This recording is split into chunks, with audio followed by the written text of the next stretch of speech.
नागपूरमध्ये झालेल्या दंगलीमध्ये आरोपींना कठोरात कठोर शिक्षा झाली पाहिजे अशी प्रतिक्रिया आमदार संजय उपाध्याय यांनी दिली आहे।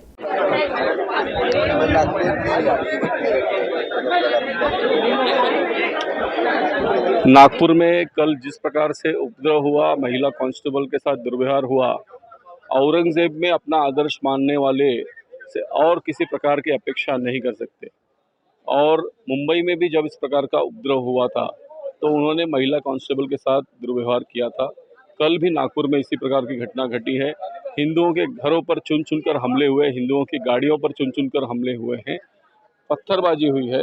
मैं माननीय मुख्यमंत्री देवेंद्र फडणवीस से मांग करूंगा कि इन पर ठोस कार्रवाई हो, योगी स्टाइल में कार्रवाई हो और साजिशकर्ता और आरोपी और जो लोग इस में सहभागी थे इन पर कठोर कार्रवाई करने की आवश्यकता है।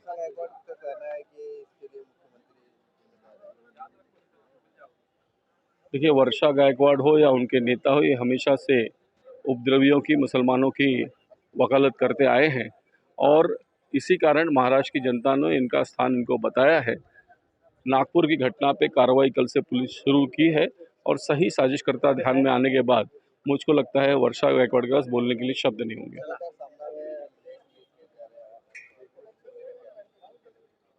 न प्रधानमंत्री बना न मुख्यमंत्री, और इसके बाद सामना के पास बौखलाहट करने के सिवाय कोई ऑप्शन बचा नहीं है। ये एक विकृत स्वरूप भाषा का हम सामना में देख सकते हैं। मुझको लगता है उसके संपादक अब दिन भर गांजा लेकर ही रहते हैं।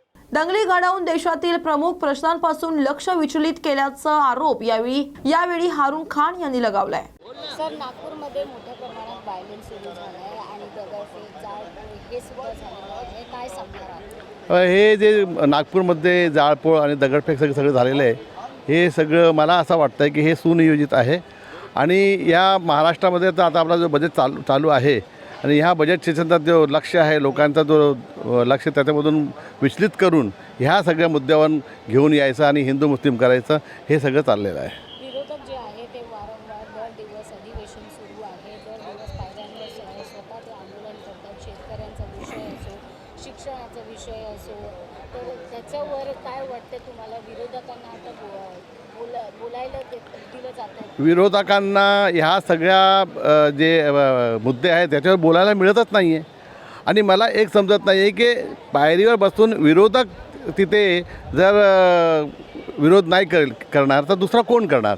आता कालची तुम्ही बातमी बघितली असणार की जे पक्षामध्ये जे इथे आहे, सरकारमध्ये आहे, त्या लोकांनी उभा राहून विरोध करायला सुरुवात केली। आता जे सत्तेत आहे त्यांनीच हे जर सगळं करायला लागलं तर मग कसं माहीत पडणार की सत्तेत कोण आणि विरोधात कोण आहे?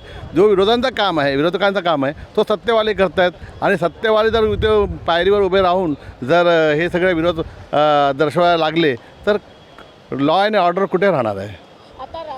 शासन व विविध ग्राहक चळवळीतील संघटना यांच्या संयुक्त विद्यमाने वर्ध्यातील विकास भवन येथे जागतिक ग्राहक दिन साजरा करण्यात आला।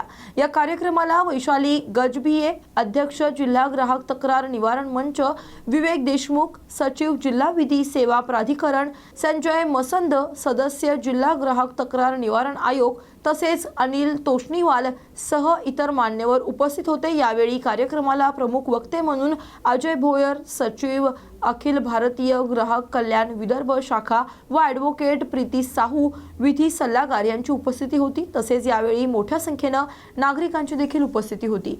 या कार्यक्रमात ग्राहकांनी जागरूक राहावं, सजन राहावं, ग्राहकांनी खरेदी करताना शंका असल्यास वजन मापे तपासून घ्यावी, कुठलीही फसवणूक होत असल्यास आढळल्यास जागरूक ग्राहक म्हणून तक्रार करावी असं मार्गदर्शन कार्यक्रमाचे प्रमुख वक्ते अजय भोयर यांनी उपस्थित ग्राहकांना केली।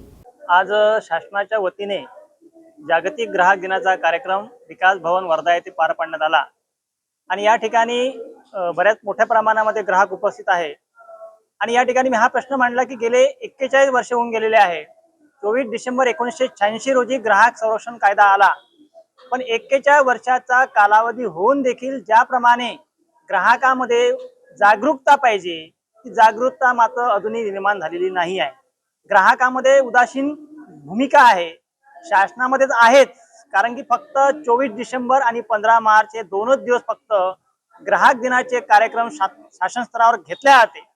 आमचं ग्राहक चळवळीतला कार्यक्रम नेहमी म्हणणं असते की हे कार्यक्रम खेड्यापाड्यामध्ये गावोगावी घेतल्या गेले पाहिजे, तरच ही ग्राहक चळवळ लोक चळवळ होईल. अन्यथा असे असंख्य वर्ष होऊन जातील पण ग्राहकाचे शोषण मात्र थांबणार नाही.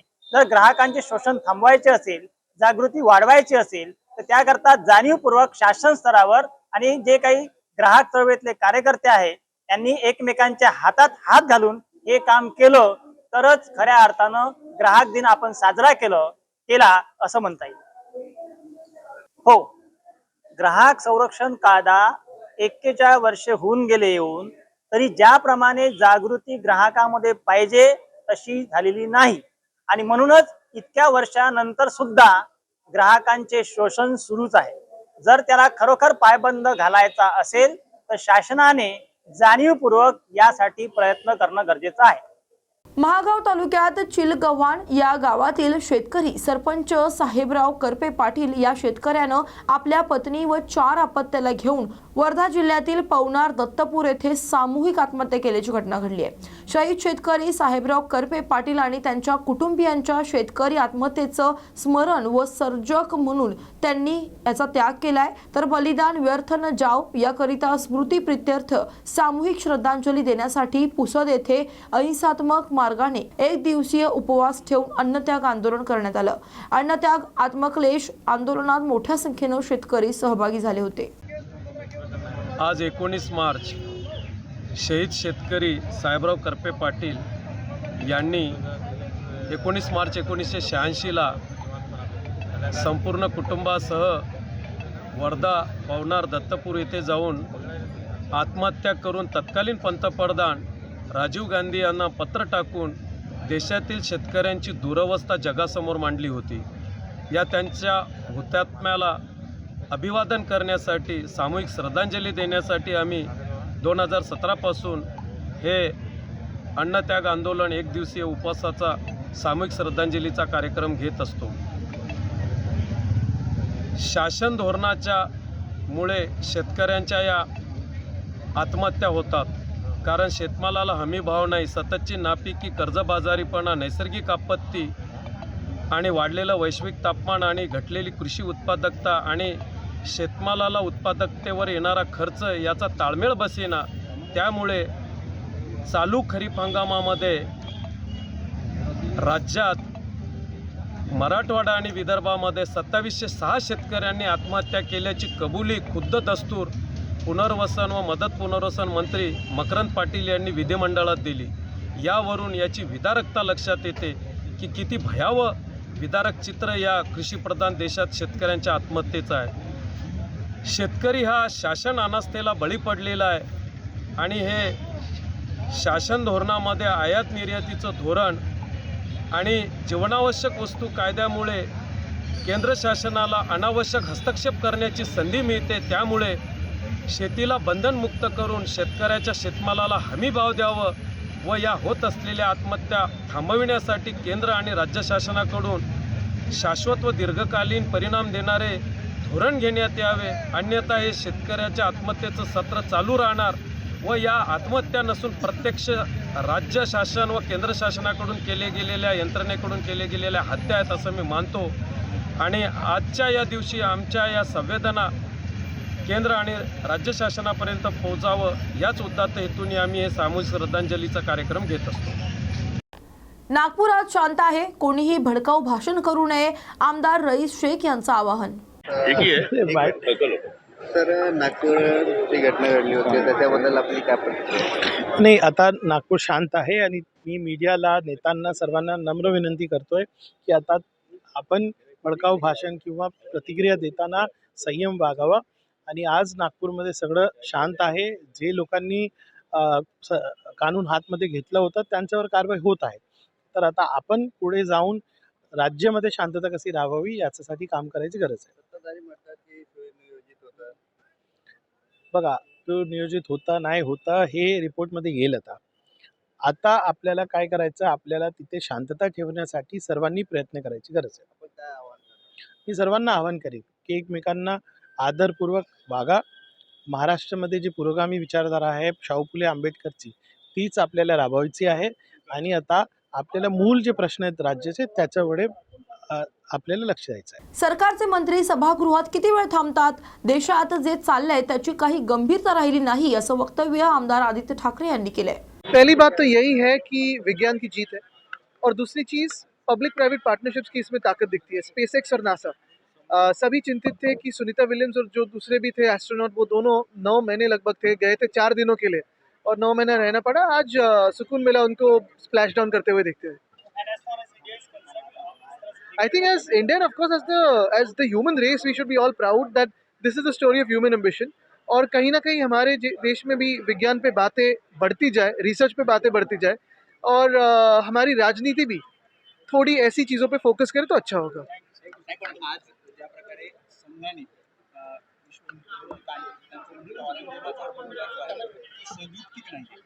मला वाटतं एक महत्त्वाचं आहे की हे जे काही आज महाराष्ट्रात चालू आहे, जे काही आंदोलनं आहेत, जे काही विषय आहेत, आज आम्ही पण तेच प्रश्न विचारत आहे. आपण हाऊसमध्ये बघितलं असेल, भास्कर जाधव साहेब असतील आणि काही सत्ताधारी पक्ष देखील सरकार चालवण्याचा किती सिरियसनेस आहे.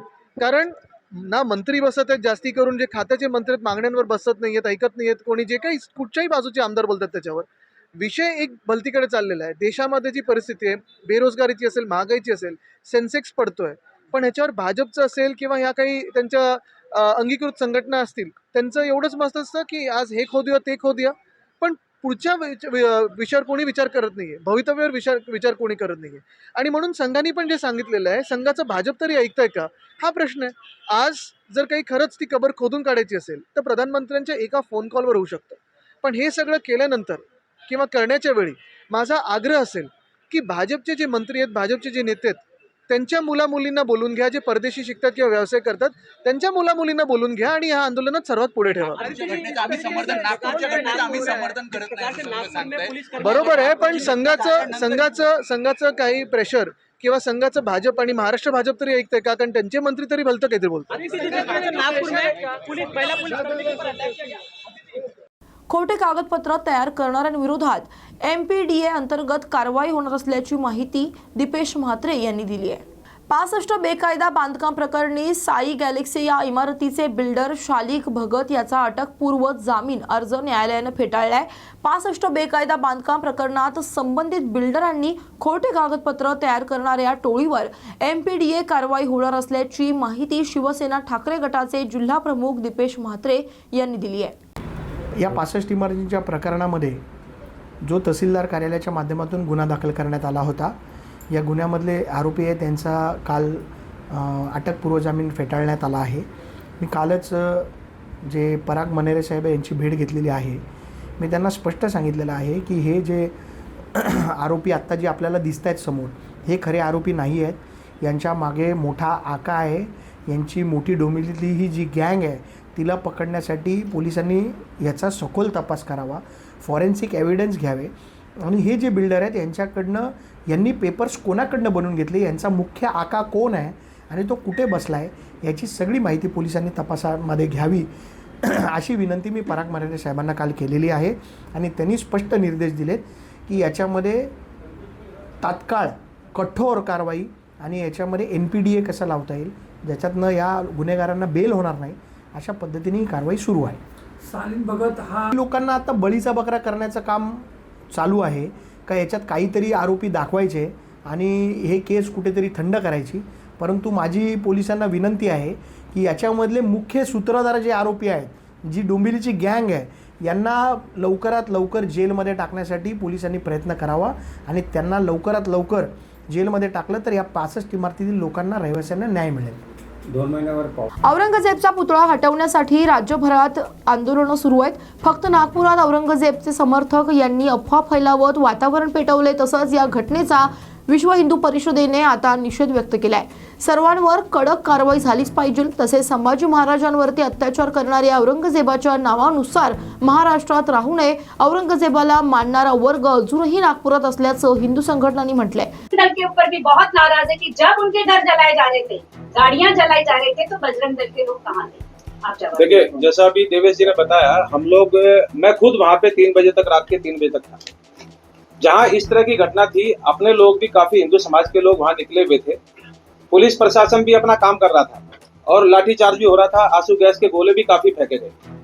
कहीं कहीं ऐसा जहां उनकी संख्या थी उन्होंने घरों में घुसने की कोशिश की, हमारे कार्यकर्ताओं ने भी जाके उनको खदेड़ने की कोशिश की, पर सब तक हम नहीं पहुंच पाए क्योंकि एक ही जगह माहौल बना हुआ था, वहीं पे सब लोग वहां इकट्ठे थे। और फिर पुलिस ने वहां से सब लोगों को, जब ये सारी चीजें होने लगी, फिर हम बरकस चौक पे आके सब लोग इकट्ठे हुए। अब सबको एकदम बजरंग दल का कार्यकर्ता हर किसी के घर के बाहर खड़ा हो, वो एकदम संभव नहीं है। हिंदुओं को खुद तैयार रहना पड़ेगा और आने वाले टाइम में हमें लग रहा है कि ये अगर टकराव बढ़ता रहा, अगर वो औरंगजेब के समर्थन में उतरते रहे, तो हिंदुओं को अपनी सुरक्षा खुद करनी पड़ेगी। अपने घरों पे ये मोबाइल के बजाय अपने घरों पे हथियार रखना, प्रशासन के भरोसे न रह के अपने भरोसे रहना होगा। हमारे घर में पुलिस गाफिल थी क्या कि अब सब सुलट गया, अभी कुछ नहीं होगा? ये पुलिस का अब ये फेलियर है क्या? हाँ, बिल्कुल। और देखिए, साथ में पुलिस- सुपीरियर कहेंगे क्योंकि पूरा पुलिस बंदोबस्त था, वो पूरे नाकाबंदी की थी, लेकिन गली गली में कोई भी पुलिस नहीं था। जहाँ पर ये दंगा हुआ वहाँ पर पुलिस नहीं थे, वहां तक गए। 700 लोग तो डायरेक्ट आए, कई लोग नालियों के अंदर से भी आए, ऐसे भी स्थानीय लोगों ने कहा है। तो आपको नहीं लगता कि पूरे इतना कड़ा बंदोबस्त की, हर एक चौक में 7-7 गाड़ियां पुलिस की थी? मैं खुद वहां पर गई थी, तो उन्होंने कहा है कि इतनी बड़ी चौकसी होने के बाद भी अगर ये होता है, दंगा होता है, तो ये फेलियर है। तो आपका कहना है, पुलिस आयुक्त के राजीनामा की मांग करेंगे क्या? नहीं, पुलिस आयुक्त का काफी सहयोग रहा, लेकिन जो गणेशपेट पुलिस स्टेशन था, वहां पे हमारे कार्यकर्ताओं ने 2 बजे के आसपास ही उनसे मिलकर पूरी सारी घटना बताई कि जो काफी मुसलमानों का स्वभाव जो है कि इस तरह की क्रिया पे प्रतिक्रिया इस तरह से देना, वो हमने शंका पहले ही जाहिर की थी, पर उन्होंने इस चीज को बहुत हल्के में लिया। वो बंदोबस्त जो उन्होंने लगाना था वो लगा नहीं पाए। ये हमने सीपी साहब को भी बताया है। अभी जब हम उनको ज्ञापन देने गए, हमने बताया कि गणेशपेट में अगर उस समय सीरियसली ले लेते तो शायद इतनी बड़ी घटना ही नहीं घटती। कोई संगठन आपके ऊपर आपको शक है? जैसे कल जिन्होंने आंदोलन किए थे, कई वहीं से वो शुरुआत नहीं हुई थी हिंसा की? आंदोलन 4 बजे तक के गणेशपेट पुलिस स्टेशन में शुरू था, उसके बाद फिर वो कोई आपको कोई संगठन के ऊपर शक? देखिए, हमें जो जानकारी मिली है, ये जो मस्जिद है शिवाजी स्मारक के सामने, वहां से खुलेआम आह्वान किया गया है और हमने सीपी साहब और माननीय पालक मंत्री बावनकुळे जी को भी आज मिलकर बोला है कि वहाँ के जितने भी मौलवी हैं, अगर आप भीड़ को इकट्ठे कर रहे हो और वहाँ भीड़ इकट्ठी होके दंगा कर रही है, तो वहाँ के मौलवी और मस्जिद के जितने भी ट्रस्ट हैं उनके ऊपर कार्रवाई होनी चाहिए। और हमने एनएसए लगाने की मांग की है, क्योंकि इस तरह के आरोपी अगर खुलेआम आज अंदर गए और कल बेल हो गई तो समाज के लिए घातक है, तो उनके ऊपर एनएसए की कार्रवाई होनी चाहिए। सर, अभी एनएसए की कार्रवाई की आपने मांग की है और अभी जो मतलब हिंदू घरों को टारगेट किया गया है, हिंदू के दुकानों को टारगेट किया गया है, एक पर्टिकुलर जहाँ पे हिंदू रहवासी रहते हैं उसी एरिया को टारगेट किया गया है। तो अभी आगे जब पुलिस का एनएसए लग जाएगा, पुलिस का बंदोबस्त लगा के रखी है, तो बजरंग दल का क्या कॉम्प्रोमाइज करने का इरादा रहेगा आगे की? किससे कॉम्प्रोमाइज? किससे? अभी जैसे जो व्यवस्था है वो व्यवस्था से कॉम्प्रोमाइज करेंगे कि आगे व्यवस्था या औरंगजेब की औलादों से? समझ लो दोनों एक ही। नहीं, औरंगजेबों की औलादों से हमारे कैसा कॉम्प्रोमाइज? अभी जो हम तो अगर कब्र को, जब औरंगजेब की कब्र को हम हटा रहे हैं, तो इनको तो कब्रों में गाड़ने का काम करेंगे, ये पक्का है बिल्कुल। अभी जो इतने दंगे हुए, तो ये विषय पे फिर आपको काउंटर पूछ रहेगा। बजरंग दल इस आंदोलन को और आगे लेके जाने वाला है। जब तक आयुक्त जी से जो आज हमने निवेदन दिए हैं एनएसए नहीं लगेगा, उसके लिए भी आंदोलन करने की तैयारी में बजरंग दल लगा हुआ है। और जब तक महाराष्ट्र से औरंगजेब की कब्र नहीं खोद के फेंक देता बजरंग दल, तब तक किसी भी प्रकार का किसी से भी समझौता करने के लिए तैयार नहीं है। जनतेचे रोजीरोटीचे प्रश्न सोडवण्यात आलेले अपयश झाकण्यासाठी व आपला धर्मांध अजेंडा पुढे रेटण्यासाठी राज्यात धर्मांध शक्तींकडून सुनियोजित कट करण्यात आलाय। इतिहासाचा सर्रास गैरवापर केला जातोय। रोज धार्मिक तेढ वाढविणारी केली जाणारी विधानं व नुकतंच पेटवल्या गेलेल्या नागपूरच्या दंगली हा कारस्थानांचा भाग आहेत, असं शेतकरी नेते अजित नवलेंनी सांगितलंय। जनतेचे रोजीरोटीचे प्रश्न सोडवण्यात आलेलं अपयश झाकण्यासाठी आणि आपला धर्मांध अजेंडा पुढे रेटत आपलं राजकारण पुढे घेऊन जाण्यासाठी काही शक्तींकडून महाराष्ट्र पेटवण्याचे उद्योग सुरू झालेले आहेत। राज्यात सत्तेवर असणारे मंत्री दिवसा ढवळ्या रोज स्फोटक विधानं करतायत आणि जातीय तेढ निर्माण करण्याचा प्रयत्न करतायत। आपल्याला मुख्यमंत्र्यांचा पाठिंबा आहे आणि आपल्या विचाराचं सरकार सत्तेवर आहे, त्यामुळे आपल्याला हे करण्यामध्ये कुणाचीही भीती नाही असं जाहीर विधान केलं जात आहे. या संबंध पार्श्वभूमीवर महाराष्ट्रामध्ये अस्थिरता निर्माण झाली असताना नागपूरची घटना योग्यरित्या हाताळली असती तर त्या ठिकाणच्या दंगली टाळता आल्या असत्या असं म्हणायला वाव आहे. मात्र कदाचित सत्ताधाऱ्यांनाच अशा प्रकारच्या दंगली आणि अस्थिरता हवी आहे काय, असा प्रश्न या पार्श्वभूमीवर उपस्थित होतोय. मार्क्सवादी कम्युनिस्ट पक्ष राज्याच्या मुख्यमंत्र्यांना आणि गृहमंत्र्यांना आवाहन करतोय की त्यांनी या संपूर्ण पार्श्वभूमीवर आपलं राजकीय कर्तव्य आणि संविधानिक कर्तव्य निभवावं आणि तातडीनं हस्तक्षेप करत हे सबंध वातावरण जे नासवत आहे त्यांना अटकाव करावा, नागपूर घटनेची संपूर्ण न्यायालयीन चौकशी करावी आणि दोषींवर कडक कारवाई करावी आणि महाराष्ट्रामध्ये शांतता प्रस्थापित करावी असं आवाहन मुख्यमंत्र्यांना आम्ही करतोय. हा छत्रपती शिवाजी महाराजांचा महाराष्ट्र आहे. संत परंपरेचा आणि वारकरी परंपरेचा प्रेम आणि माणुसकीचा संदेश जपणारा महाराष्ट्र आहे. शाहू फुले आणि आंबेडकर यांच्या सामाजिक एकतेचा महाराष्ट्र आहे. महाराष्ट्राच्या जनतेनं हे भान ठेवत या संपूर्ण प्रक्रियेमध्ये शांतता, संयम आणि विवेक पाळावा अशा प्रकारचं सुद्धा आव्हान जनतेला मार्क्सवादी कम्युनिस्ट पक्षाच्या वतीनं आम्ही करतो आहोत. युवक काँग्रेसच्या वतीनं बेरोजगारी, गुन्हेगारी व जनतेच्या विविध प्रश्नांवरती सरकारचे लक्ष वेधण्यासाठी व निषेध व्यक्त करण्यासाठी युवक काँग्रेसचे अध्यक्ष कुणाल राऊत यांच्या नेतृत्वाखाली पुणे ते मुंबई असे पदयात्रेचं आयोजन करण्यात आलं. या यात्रेचे आज नवी मुंबईत आगमन झाले असून नवी मुंबई काँग्रेसच्या पदाधिकाऱ्यांनी या यात्रेचे बेलापूर येथे स्वागत केलं. त्याबरोबरतीच बेलापूर विभागात रॅली काढण्यात आली आहे. महाराष्ट्रात सध्या कायदा व सुव्यवस्थेचे 3:13 वाजलेले आहेत. काल नागपूरमध्ये जी दंगल झाली त्यासाठी मुख्यमंत्री देवेंद्र फडणवीस हे जबाबदार असून त्याबरोबरतीच येथील युवकांचा रोजगाराचा प्रश्न, महिलांवरती होणारे अत्याचार, वाढती गुन्हेगारी व भ्रष्टाचार याला सरकार जबाबदार असल्याचं राऊत यांनी सांगितलंय. सरकारी नोकरी 2 लाख नोकरी रिक्त जागा आहे ते पण भरायचे प्रयत्न नाही करत आहे. फक्त आश्वासन आश्वासन आश्वासन. दुसरीकडे दंगल पसरवचा हे विषय सुरू आहे. कालच आमच्या शहरात नागपूरमध्ये इतका मोठा आतंक झाला. आमच्या शहरातून मुख्यमंत्री, गृहमंत्री हे आमच्याच शहरातून आहे. अजून ते कशासाठी झालं, कुठे डायव्हर्ट करायसाठी झाला, कोणाचं डायव्हर्ट करण्यासाठी चालला हे तुम्ही लक्षात ठेवा. हे बघा, हा मीडिया याच्यामुळे काढला की आमचे म्हणजे भारतीय नागरिक ते US जे आले हे असंच आले होते म्हणून आम्ही हे मीडिया घालून आज विधानभवनकडे निघत आहोत. आज आम्ही नवी मुंबईला आहोत. आमच्यासोबत आबा दलवीजी, आमचे DCC प्रेसिडेंटजी, आमचे प्रवक्ताजी, अजून पूर्ण युवक मंडळी माझ्यासोबत पायी चालत आहे. अजून युवकांचा रोजगारसाठी आम्ही इथे पायी चालतो. रत्नागिरीच्या 12 वाड्यांचं ग्रामदैवत असलेल्या भैरीदेवाच्या पालखीला पोलीस सलामी देतात. बंदूकधारी पोलीस LLR बंदुकीच्या सहाय्यानं पालखीला मानवंदना देतात. 4 बंदूकधारी पोलीस पालखीला मानवंदना देण्याची ब्रिटिश काळापासून ही प्रथा आहे. तर ही परंपरा रंगपंचमीच्या दुपारी रत्नागिरीत पाहायला मिळते. पालखीला सलामी देण्याची ही परंपरा शिमगोत्सव फक्त कोकणातच आपल्याला पाहायला मिळतो.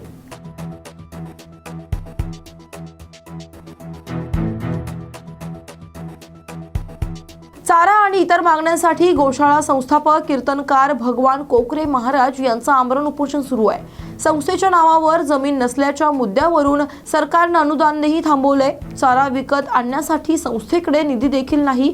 चारा आणि इतर मागण्यांसाठी गोशाळा संस्थापक कीर्तनगर भगवान कोकरे महाराज यांचं आमरण उपोषण सुरू आहे. सर, हिंदुत्ववादी सरकार आहे. गायींच्या चारासाठी तुम्हाला उपोषणाला बसण्याची वेळ आलेली आहे, काय नाही? माझी अपेक्षा एवढीच आहे, सरकारने जी आपलं राज्यमाता गोमाता जाहीर केल्याप्रमाणे प्रति गोवंश 50 रुपये जे अनुदान आहे ते तत्काळ गोशाळांच्या खात्यात जमा करावं. अन्यथा महाराष्ट्रातल्या गायी अन्न पाणी पाणी करून तडफडून मरतील, त्याचे शाप आपल्याला लागतील. आणि म्हणून त्यांचं लक्ष वेधण्याकरता मी एक या ठिकाणी प्रतिनिधी म्हणून उपोषण करतो आहे. आणि आज आमच्या गोशाळेमध्ये 1100 गायी सगळ्या आहेत की ज्या भाकड आहेत, रस्त्यावर सोडलेल्या, शेतकरी आणून सोडलेल्या. त्या गोशाळांच्या माध्यमातून जे गोवर्धन गोवंश सेवा केंद्रातले आमचे 25 लाख रुपये गेली 3 वर्ष शासनाकडे पडून आहे आणि आज आम्ही टक्केवारीने पैसे वापरतो आहे. माननीय मुख्यमंत्र्यांनी त्याला शिफारस केली होती, शिंदे साहेबांनी, फडणवीस साहेबांनी स्वतः सांगितलं होतं, तत्कालीन पशुसंवर्धन मंत्री राधाकृष्ण विखे पाटील साहेबांनी शिफारस केली, तरीसुद्धा झालं नाही. आणि पालकमंत्री साहेबांनी स्वतः वचन दिलेलं आहे मला की महाराज मी गोशाळेच्या जागेचा प्रश्न सोडवतो. तर तेवढं फक्त त्यांनी हा प्रश्न जर सोडवला तर खूप मोठं काम होईल. आणि आमचं लाईट बिल जे 5.5 लाख रुपये आहे ते माफ करावं, कारण आम्हाला भरण्याची आमची गोशाळा ही काही उत्पन्न देणारी नाही किंवा तबेला नाही, हे एक अनाथ गायींचं सेवाश्रम आहे. आणि त्याच्यामुळं आमची ही मागणी शासनाने मान्य करावी एवढी विनंती आहे. एकतर मी मागण्या मान्य करून उठेन किंवा एकतर या ठिकाणी माझी डेड बॉडी जाईल, या दोन याच्यावरती, कारण हे 5वं उपोषण आहे. आता मात्र माघार घेणार नाही. नवी मुंबईतील एपीएमसी बाजारात कारल्याची आवक घटल्यानं दर काहीसे वधारलेत. एपीएमसी बाजारपेठेत कारले 40 रुपये प्रति किलो दरानं विकलं जाते. तर एकीकडे आवक घटली असली तरी मालाला उठाव नसल्यानं शेतकरी आणि व्यापाऱ्यांचं मोठं नुकसान होत असून पुढील काही दिवस हेच दर स्थिर राहतील अशी प्रतिक्रिया एपीएमसी मधील व्यापाऱ्यांनी व्यक्त केली आहे. भाई अभी करेले का भाव कैसा है? 40 रुपये किलो है. बस ज़्यादा नहीं फर्क है, उतना ही है जितना पहले था, उसका थोड़ा 19-20 है. वो भाई लोग बहुत कम ले रहे हैं, लेने के लिए बहुत हिचकिचाहट कर रहे हैं. कोई 32 बोल रहा है, कोई 80 बोल रहा है, कोई 70 बोल रहा है. मार्केट का भी वैसे हिस्से में है, सेम ही चल रहा है. उधर ही 32-36 हो रहा है, कभी 28, कभी 24 ऐसे चल रहा है. माल गर्मी में थोड़ा शॉर्टेज होता है ना, इसीलिए बाजार टाइट हो ही का, उसमें कोई दो राय नहीं है. क्योंकि मार्केट का ही रूल है कि मगर गर्मी में अगर माल कम आएगा तो बाजार बढ़ेगा ही. बाजार बढ़ेगा, हाँ बाजार बढ़ेगा, क्योंकि गर्मी में माल कम आते हैं और कोई भी माल आता है तो शॉर्टेज होते जाता है, बहुत कम आते हैं, इसलिए जब कम आते हैं तो बाजार बढ़ते ही है. अरे क्या मिले, वो खर्चा पानी चल रहा है, अपना दुकान का भाड़ा खर्चा पानी चल रहा है, थोड़ा चल रहा है, गाड़ी रोलिंग चला रहा है. हाँ वही तो सोचते हैं, ग्राहक तो बोलते हैं 36 लगाओ, 32 लगाओ. दुर्गेश अग्रारी. वर्ध्यात महिलांचा जिल्हाधिकारी कार्यालयावरती धडक मोर्चा देण्यात आला. विविध मागण्यांसाठी जिल्ह्यातील महिलांची जिल्हाधिकारी कार्यालयात धडक मोर्चा देण्यात आलाय. संभाजी ब्रिगेडच्या नेतृत्वात हा मोर्चा निघाला. एकल महिलांना महिन्याला 5,000 रुपये द्यावे, अंत्योदय योजनेतून 35 किलो धान्य मिळावे, एकल महिलांना 5 लाखांचे बिनव्याजी कर्ज द्यावे, तसेच एकल महिलांना अंगणवाडी कर्मचारी व मदतनीस यासाठी प्राधान्य द्यावं, यासह विविध मागण्यांसाठी मोर्चा काढण्यात आला. यावेळी मोठ्या संख्येनं उपस्थित महिलांनी जोरदार घोषणाबाजी करत जिल्हाधिकारी कार्यालयावरती धडक दिली. आमची मागणी आहे की ज्या लाडक्या बहिणी आहे त्यांना मिस्टर असून म्हणजे पती वगैरे आहे तरी त्यांना आधार असून सुद्धा 1500 रुपये महिना देऊन राहिले तुम्ही लोक, जे सरकार. आणि आम्ही एकल महिला असून आम्हाला पूर्ण घराची जबाबदारी आहे, आम्हाला पण 1500 रुपये तुम्ही निराधार देऊन राहिले. तर मग आम्हाला निदान आम्हाला 5,000 रुपये मागणी आहे, आमची निराधारची 5,000 रुपये मागणी. आणि तुम्ही लाडकी बहिणीची 1500 देता, त्यात आम्हाला काही फरक नाही पडत आहे, आम्हाला काही फरक पडत नाही. पण आम्हाला आमची जी मागणी आहे, घरदार चालवा लागते, एका महिलेवर जबाबदारी आमची, एकल महिला आहे आम्ही. तर 5,000 रुपये महिना आम्हाला देण्यात यावा सरकारने, आमचाही कुठेतरी विचार करण्यात यावा. आणि एक आहे अजून की अंत्योदय योजना, जे विधवा महिला आहे त्यांना तुम्ही अंत्योदय योजनेतून वगळलेलं आहे, त्यांना अंत्योदय योजना देत नाही 35 किलो धान्य. ज्यांच्या 2-2 मजली बिल्डिंग आहे त्यांना तुम्ही 35 किलो धान्य देता आणि ते जनावरांना टाकते. इथं माणसाला खायला अन्न नाही आहे आणि तुम्ही जनावरांसाठी अन्न देऊन राहिले. आणि जे बालसंगोपनची आमची एक योजना आहे, तर बालसंगोपनची आता 1 वर्ष झालं, आम्हाला अजूनही 22,000 रुपये मिळाले नाही. मुलांची शिष्यवृत्ती 2023 मध्ये मिळाली, आता अजूनही मिळालेली नाही आहे आम्हाला. म्हणजे असं काय जगाचं कसं, आम्ही एकटी महिला म्हटलं की किती घरच्या जबाबदारी आहे आम्हाला.